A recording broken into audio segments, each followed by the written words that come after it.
So we have a real treat today, in that we get to hear from Robbins twice today.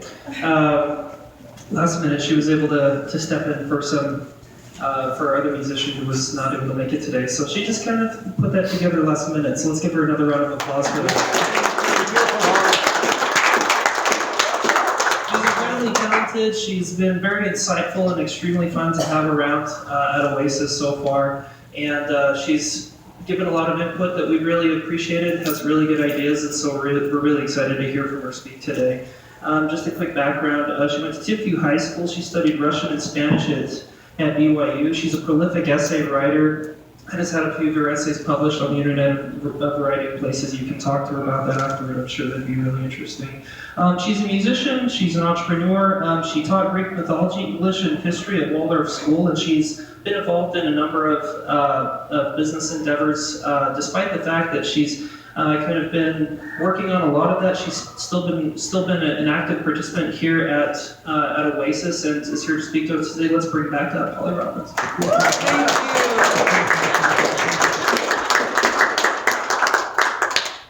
So this is the encore, right? Yes, that's actually the best introduction I ever had. I love that. I want to preface this with just letting you know I'm somewhat of an advantage. I happen to love conflict. And I know not everybody does, right? I like conflict because you get to see people in their very most raw form, and I love to take what's happening and just challenge myself. How can I soften this? You know, I might not be able to get what I set out to get. Like initially, I might have wanted to spout off about something, say. And I realize I'm reading the person that I'm speaking with right now, having wanted to spout off about this, but now that I'm in dialogue with this individual, how can I turn this into a good experience for both of us? And I like to do that. That's my little challenge. But some people, and I still get that adrenaline rush when conflict comes. Can I do it? You know, can we do it? Let's see what we can come up with. So I actually came up with, let me go back. How do I go back? Oh, I'm learning. Okay. I came up with this quote myself because, how much time do I have left? I want to make sure. I'll find out. 25 minutes. 25? I don't know. We'll make it up. We'll just make it up. We'll see. We'll have a conflict. What? Just keep going. Yeah, we'll have a conflict with that, so I'll show you how this works. I came up with this because a while ago I was speaking with someone, and I mentioned something about communication and conflict, and somebody had gotten offended, and the person was like, "Oh, yeah, we offended somebody," and they were kind of freaked out that they had done that, and as if offending somebody is a bad thing, and it's not. So that's the first thing that I realized. We are going to offend, right? We are going to offend no matter what we do, and so we have to learn how to have civil dialogue. We have to learn how not to be ruffled. How are we going to do in societies, in homes, in this box that we live in, on this planet, with so much conflict and inability to discuss it with civility? There's no way to do that without learning some things. So I hope I can answer some specific questions that any of you have today. I know you're thinking of that relationship, so keep that in mind and make sure that I answer those questions. Sam Harris I kind of paraphrase this, but he says that as human beings we have a choice between conversation and violence. That's it. Conversation and violence. So the last thing we do need is a conversation stopper. Now, I wanted to focus particularly on this avoidance here because this is a particularly difficult problem we have in Utah. And why do we avoid a person or a topic? Are you avoiding someone right now? Can you think of somebody? Just because I know that there will be a conflict and I don't know what to do with the conflict. Okay, not sure how to deal with it. What's another reason we would avoid? We're afraid they might be right. But we're afraid they're right? Yeah. Ooh, I don't like that. Thomas? For me, sometimes I can engage in conflict in a dialogue way.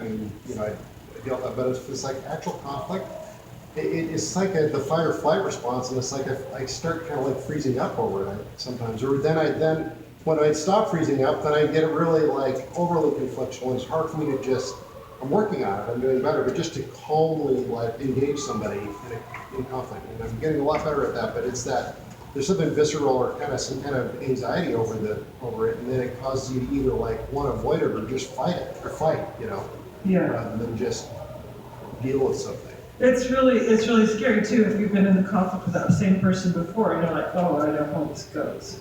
I know how this goes. Any other reasons you might avoid? Fear of things changing. I didn't even think of that one. That's brilliant. She's a fear of things changing. The stasis of a relationship changing, for better or for worse, for the unknown. Anything else? Yeah. If it doesn't go well, you're just opening up a can of worms and making it worse. Yeah. Okay, so we have to be willing. This is a really good point because we have to be willing for it to get a little bit worse sometimes. Here are some of the reasons I came up with. Fear of offending, fear of confrontation, tired of trying, I'm just done. And honestly, I haven't figured all this out perfectly yet. There's one person I'm still avoiding, haven't spoken with for a long time, so it's, a process. Don't want to be misunderstood, again, afraid we can't say it right, ruining a friendship, any of these things. And then mostly we haven't learned how to deal directly with conflict. So why not just avoid the person or the topic? Conflict is both inherent and inescapable and abundant. We're going to run into it sooner or later. It's an ugly cultural hang-up that we have here. And usually it ends in an explosion of some kind, right? Where you avoid, and then you see the person again, and then it all flares up, right? Passive aggressive. We have to get rid of this passive aggressive thing. And if you don't know what passive, I thought I go into that, I'm going to end up doing a whole thing on passive aggressive everything, right? Google that, right? Yeah. Google that, because the difficulty with passive aggressive behavior is you don't realize you're doing it. A lot of the time, you do not know. I even said that to a person one time when I told them, I said, I can't have a relationship with you anymore until you overcome these passive aggressive tendencies. Here are some of the things that you've done. If you don't know what passive aggressive means, Google that, and I'll talk to you when you fix that. Not a good way to do it in writing. I did. I still need to fix that. Do it face to face, but avoidance will keep us from learning, and I think the main thing we need to invest in is ourselves, right? We're not going to necessarily be able to change situations or other people or how things are going, but you can change yourself and the way you participate or don't participate in any interaction. And nonviolent communication will help you to figure out when you do really truly do need to be done, and say, okay, in order to respect myself as a person, I'm now going to have to withdraw. But it's not going to be this, oh, I'm done with you, which we've all done sooner at one time or another. So we need to learn these skills for ourselves. Some of the things I'm going to tell you about this, you're going to go, but, and just bear with me, because these are some things that we might have passed by before. Okay, I need to remember how to do this. Okay, so I'm going to tell you how I came by learning about nonviolent communication. I was talking to a friend of mine one time when we were teaching at the Waldorf School, and I asked if he could do something for me on a certain day. He says, no, I'm going to be going to a nonviolent communication seminar. And I looked at him and I went, and this is who it is. I don't know if you know Nathan Hoffines. He does arrangements for the Tabernacle Choir, and he's probably the most mild-looking person you can imagine, right? And he never raised his voice to anyone in the years that we taught together. And I said, a nonviolent communication seminar, that doesn't make any sense, right? And let's see. But he explained to me what nonviolence, or what violent communication actually is. And so this is how he defined it. Violence is the tragic expression of an attempt to meet a simple human need. So some way of meeting a core need that was just, not just failed, but it's kind of tragic. It's tragic in the way that we dealt with it. It's tragic in the way that it ended, in in whatever way. Okay, so first of all, we need to define violence, but although, I want to talk about what it will help you do first. NVC will help its practitioner avoid jumping to erroneous conclusions. If you see that in yourself, if you catch yourself jumping to erroneous conclusions, that's a huge part of the problem already. And if you can catch yourself doing that, and this will help you to do that, you're gonna love it already, right? You can take this and apply it. Somebody said to me one time, the quickest way to improve your racquetball game and the cheapest way is to look at how your opponent's gonna hit the ball. And it has saved me so much, right? Just look at how he's gonna hit the ball. If you're playing with a good person, he's gonna, you can tell, he's not gonna hit you in the face with it, he's gonna line drive it, he's gonna hit it over there. And if you just look, you save yourself so much time. NVC is the way to do that. NVC is the way to catch yourself from assuming that the ball's gonna go over here when it's gonna go over here. It'll help you get clear on what's actually happening in a given situation so you can actually dissect it. We complicate things way too much, so we'll uncomplicate things, and it'll help you think and behave more effectively within a situation, even if you don't get quite what you want. So we need to identify subtle violence, the kind of violence that we are going to participate in. Generally, some of us do have a problem of raising our voices, but that's about as violent as we get. Right? We'll raise our voice, we might label somebody accurately, right? And whatever even if we label them accurately, we are committing violence. So I'm going to talk about the kind of violence that we, decent people, will participate in unwittingly. Has anybody studied any of John Gottman's work? Okay, John Gottman would take these married couples and he'd put them in this, in a married couples hotel with cameras on them all the time, and he analyzed what relationships would last and which ones wouldn't, and they came to these 4 conclusions. So this isn't even part of NBC, but I thought it's important enough to bring this up here. Criticism is a gift. Basically anytime you say, here's a violent remark. Why do you leave the toothpaste off, the lid off the toothpaste? Why do you do that? That is not even a real question. You're not asking why they do it, right? You don't care why they do it, you're accusing them, right? So get clear on what you're actually doing. When you say, why did you leave the lid off the toothpaste? What are you really saying? Stop it. I hate You're saying stop it, you're saying don't, right? But you're not really saying that. It's passive aggressive, right? So it's critical. So criticism is gonna get you in trouble. Catch yourself and don't let yourself do it. We'll find other ways to do it. I'll explain some of those, okay? Defensiveness. Well, I don't know what you're talking about. I don't know what you're talking about. Anytime your hands go up in your head, I don't know what you're talking about. That's defensiveness, okay? So that's another thing that's gonna kill you if you ever get defensive.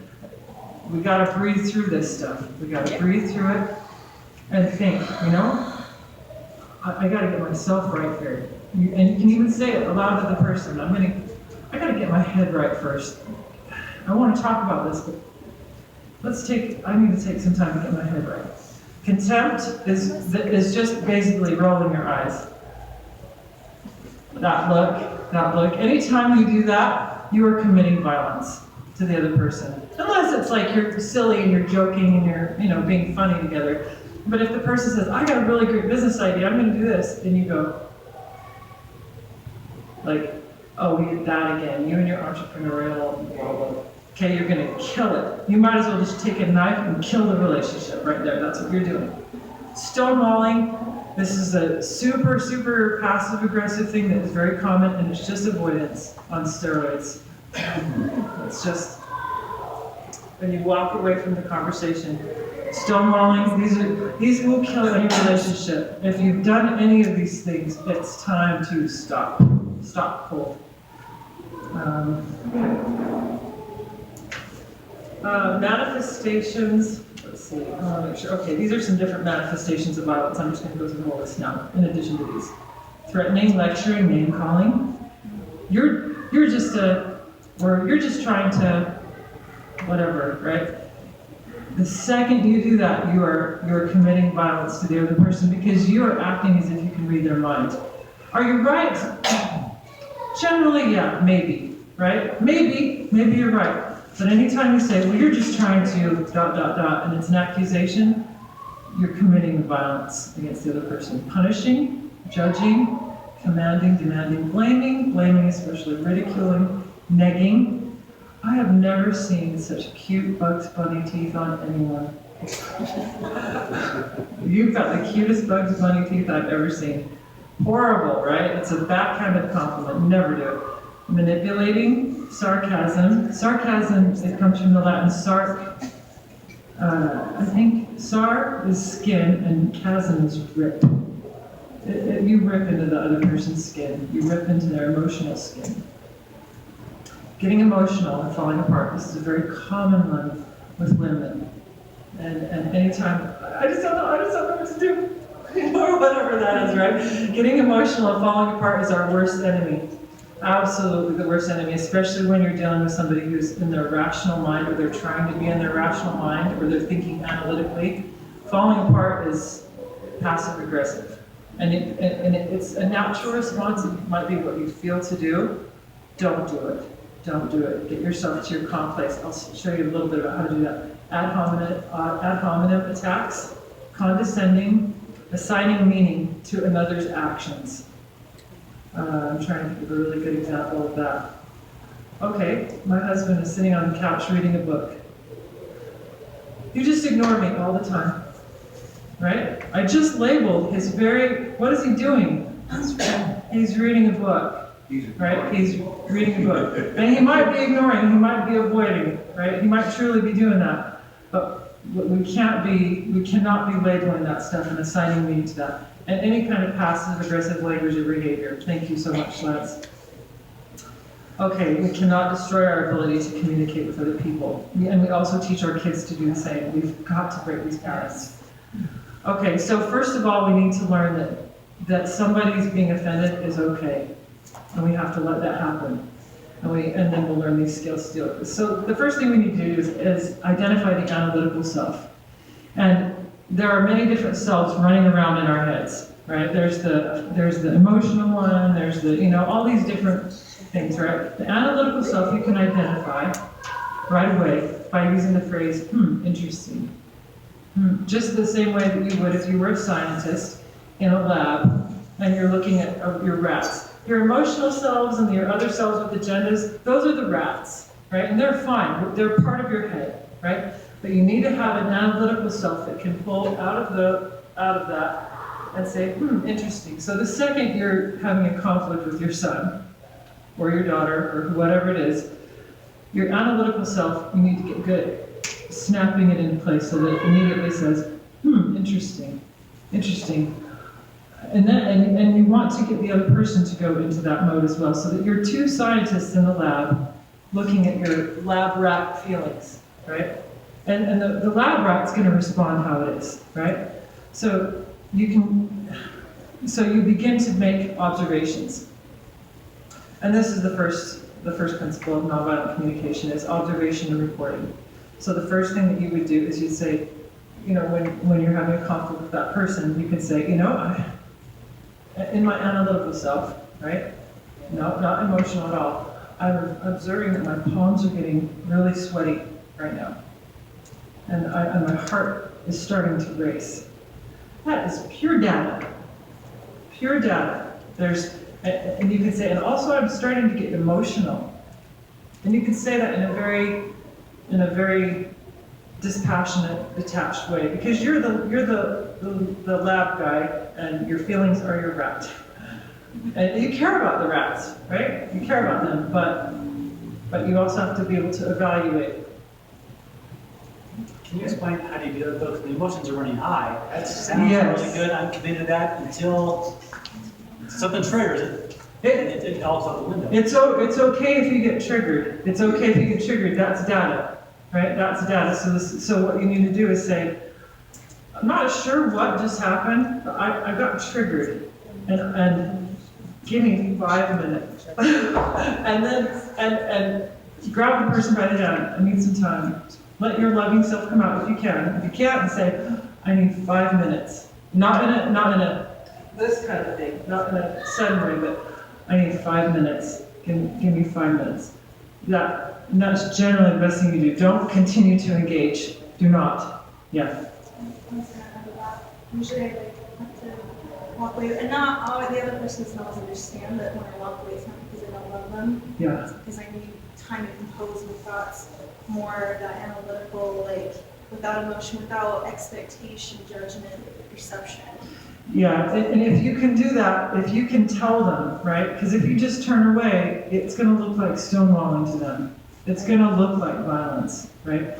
So the very first thing you do is remember you love the person, and you go, I just got triggered. I just now got triggered. I love you. Give me like 10 minutes. I'll be right back. Kind of the way that you would want to treat a customer who needs your attention. You're a business person. Your customer comes in, they need your attention, and you can't give it to them. You have to figure that out. You have to get to the point where you can do that.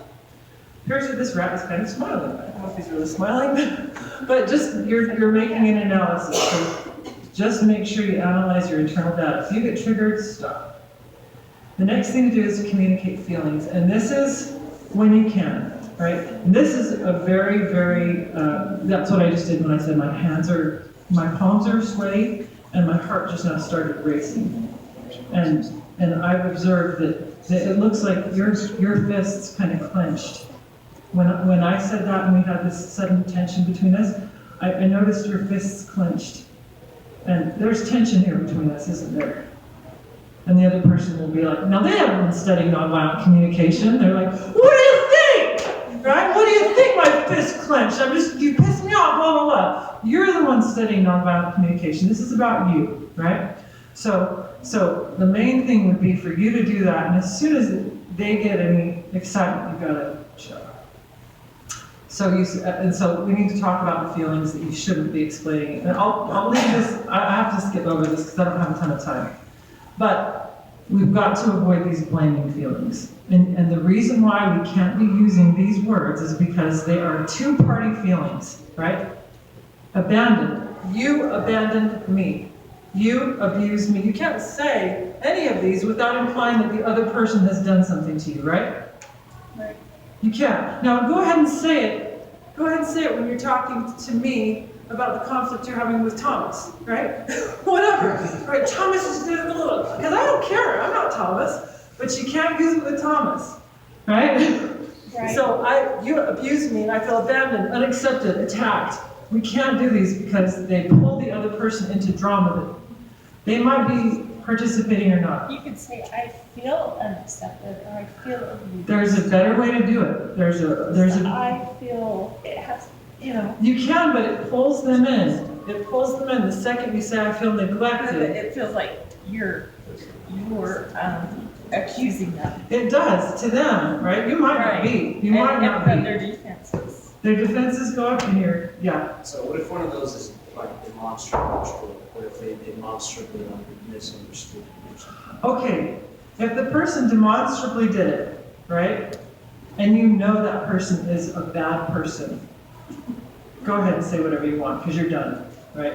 Right. You're done, right? But if the person, even if it's demonstrable, if you want to maintain a relationship with the person, we have to avoid using this language. And there is other language we can use, and I'll explain what that is.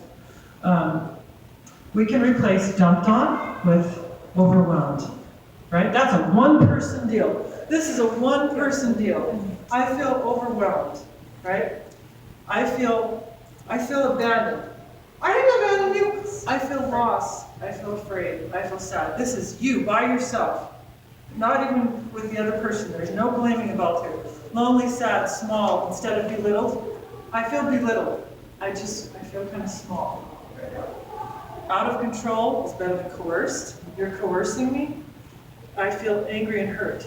Cheated. There are so many different words we can use instead.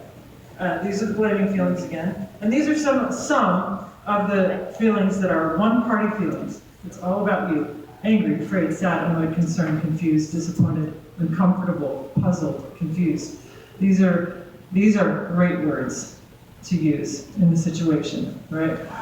Yes. So it seems like, and maybe you said this, and I just missed it as I was trying to keep up, but with the blaming words or any of the other aggressive words, it seemed like there is some type of action from one to another, whereas the good words are just things that you feel that aren't necessarily something that's happening to you from someone else. Is that? Yes. That, This is you owning the whole thing. This is you owning the whole thing. Yeah, I Yeah. was going to say the same thing. It sounds like you focus on owning your own experience of what you're feeling without assigning blame by implication.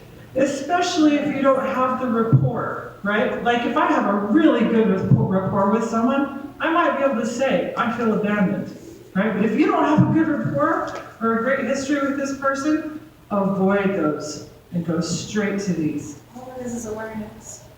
Awareness is different than insight, without assigning blame and all that judgment on yourself.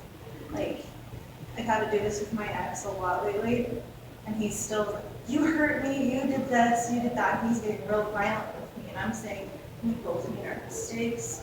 I own that I wasn't the greatest, like to you, and I've been like doing that a lot lately, and just like, it's felt like it's not heavy anymore. It feels like it's so.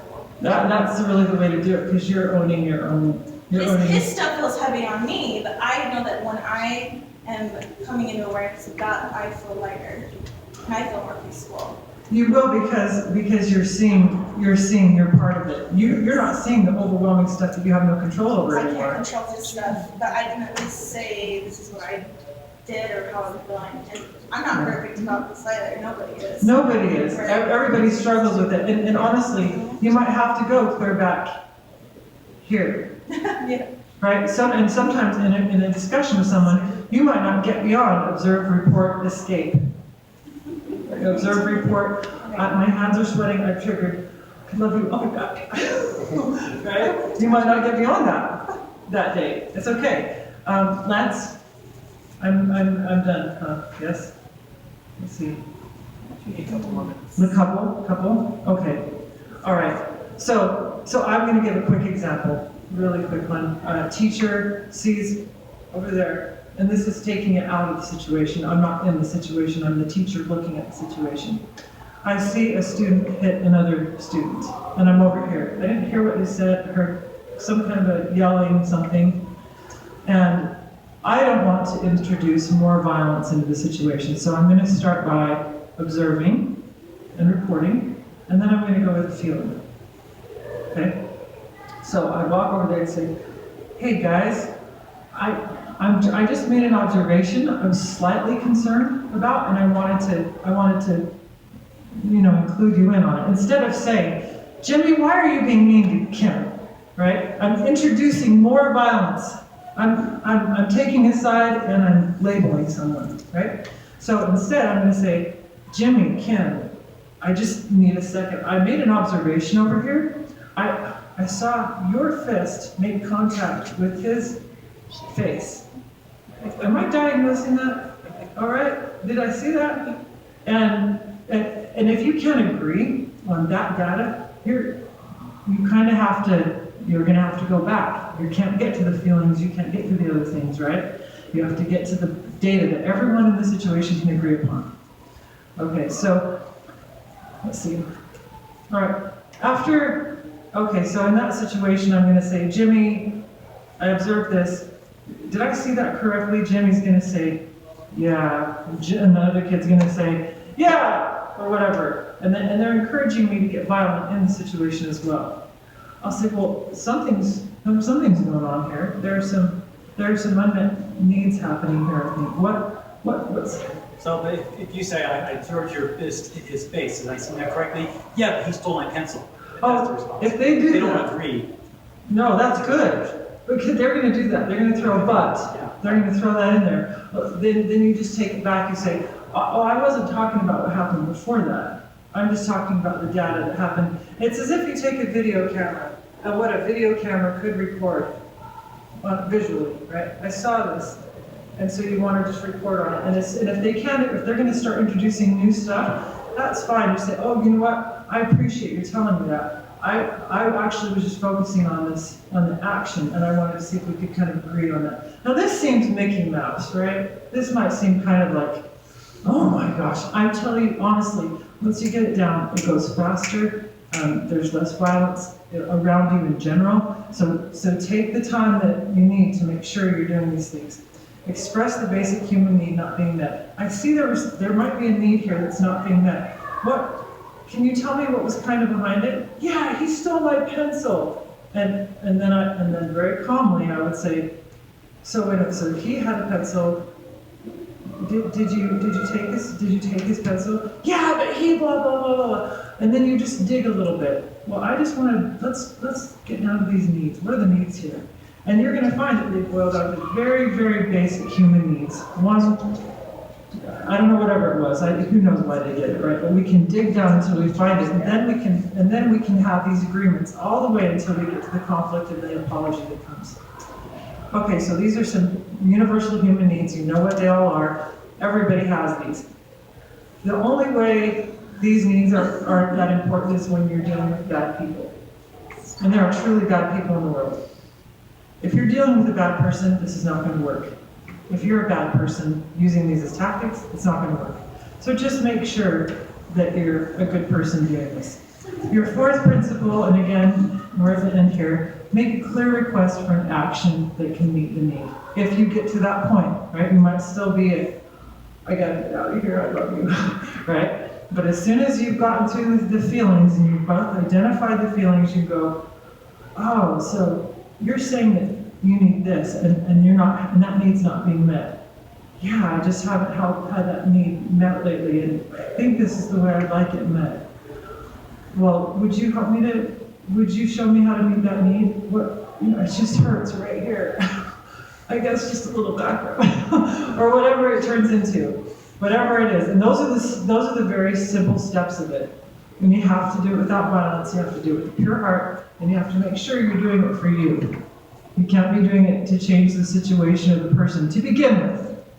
In the end, eventually you'll get good enough at it that you'll see people changing around you, and they'll start adopting these principles as well. The beginning, acknowledge to the other person that if you've already messed it up, right? Go to the other person and say, I went to a nonviolent communication seminar today, and I realized that my behavior, the way I talk to you, it has been violent. And they're going to go, what? They don't know that you've been violent. They don't know it. They don't know what violence is. You say, yeah. Notice whenever I say, well, I wish you'd just do the dishes. That's violent.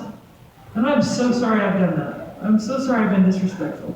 Identify specifically how you've done it and stop it.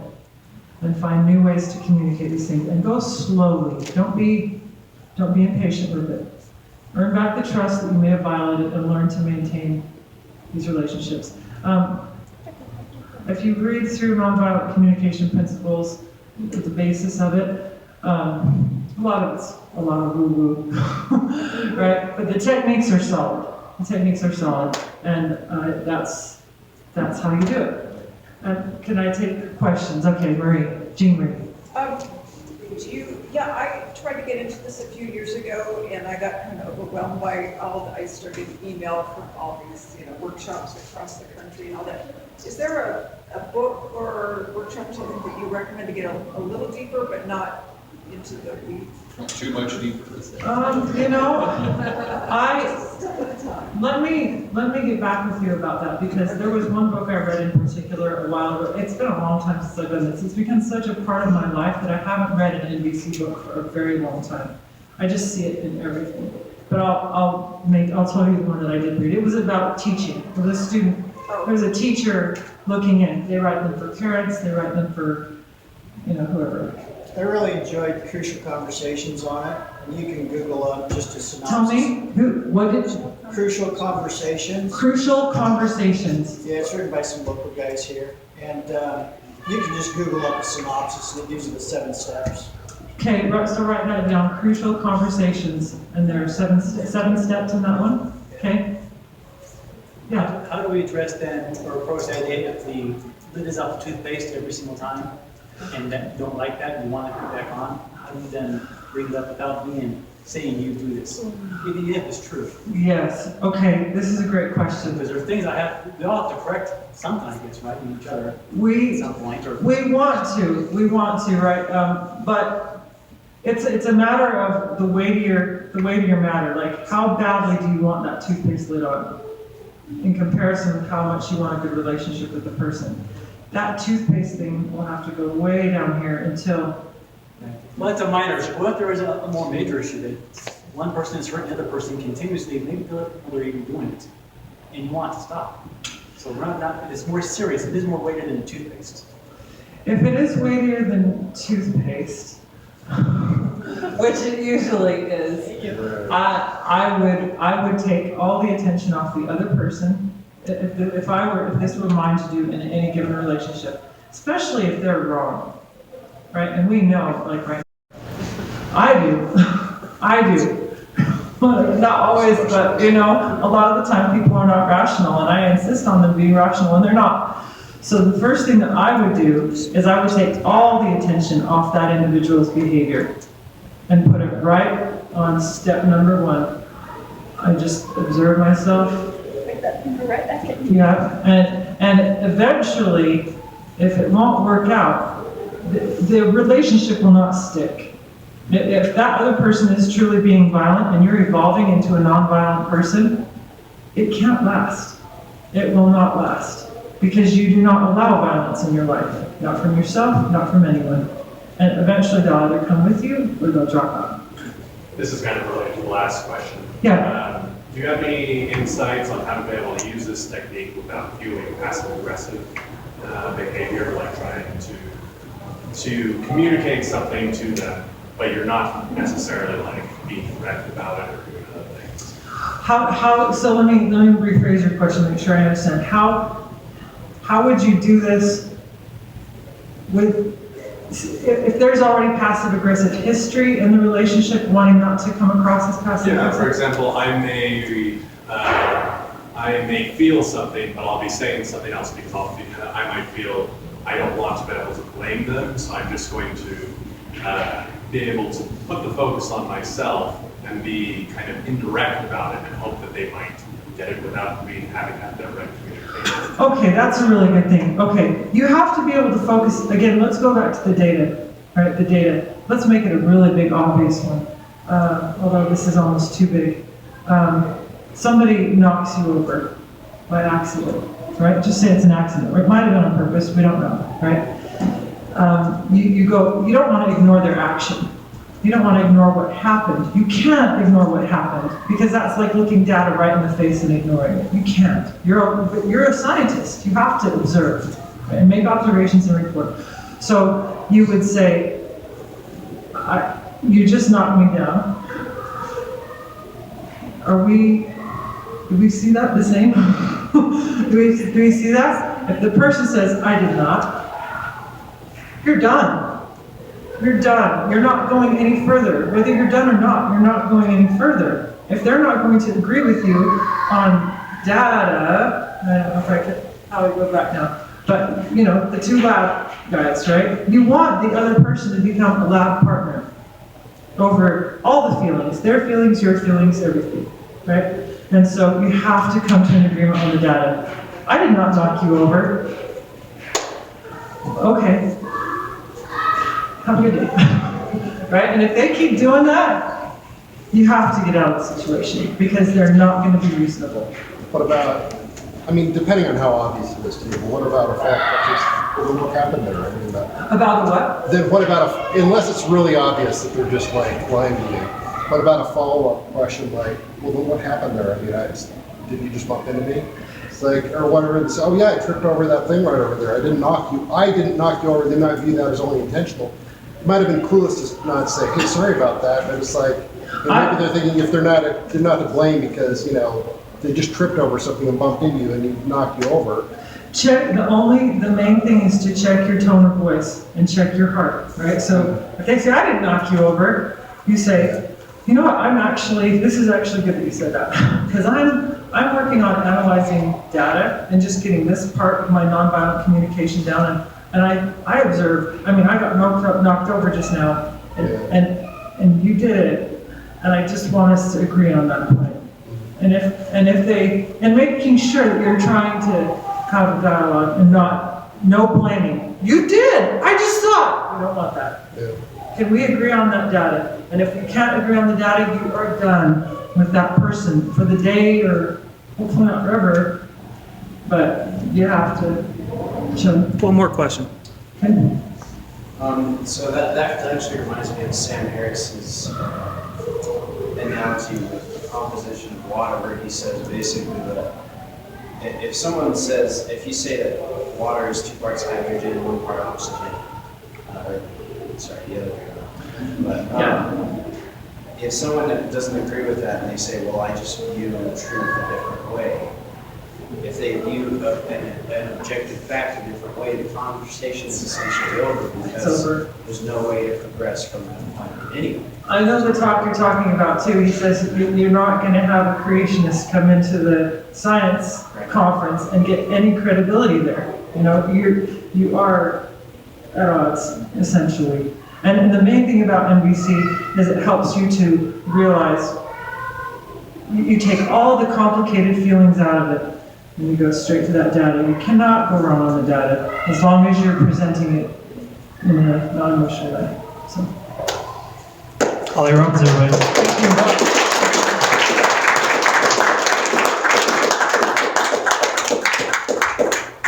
One last question. Yeah. Maybe two. Yeah. Is this a book? There are a lot of books, and I read a bunch of them while I was teaching at the Waldorf schools. And they've just become such a part of me that I haven't read them for a long time. So I can look out. In fact, I'll go back and find out specifically which ones I. Can we access this? Like, is there a way we can have access to this PowerPoint? Yeah. Can you post it? We'll post the slide deck. For sure. Yeah, I'll post it. And if you Google nonviolent communication, if you're a skeptical thinker, you know, just sort through all of the, you know, the woo-woo. Yeah, the Rosenberg, Marshall Rosenberg. Just sift through all the woo-woo. He says stuff like, we all have these universal needs and there are no bad people in the world. Yeah, right. Right? There are bad people. So, you know, just push that aside. That sounds very aggressive. Yeah. Okay, one last question. Okay. Do you blog or do you have like a personal website or anything like that? I have intended to do that, but I haven't. So can people friend you on Facebook? Friend me, and if you have any questions, you can always ask. I didn't tell you, I did dating coaching for a long time. NBC was huge in the dating coaching that I did. And I'm happy to, you know, help you dissect the situation. And again, it won't necessarily solve the situation, but it'll help you get centered within it and know when you need to course correct, you know. Can I just say, how does this apply if you're talking to a child who's being bullied? Does this translate there? A child that's being bullied, like if you're seeing the situation. No, what would you advise the child to do? Okay, so the best thing you can do is help the child to analyze it and to at least develop his own scientific brain, for starters. Now, he shouldn't have to be doing this at a young age. If he's really being bullied, I'd go right over his head and start talking to teachers, right? But the best thing a child can do is learn to go, interesting. If I could teach anybody one phrase to get into their analytical mind, it would be, interesting. My palms just started sweating. And I'm viewing, I think, what I'm seeing, like aggressive look on your face. Am I seeing that? And just getting them to analyze all the data that's there, and then not move beyond it. That's what I would do. Holly Robbins, everybody.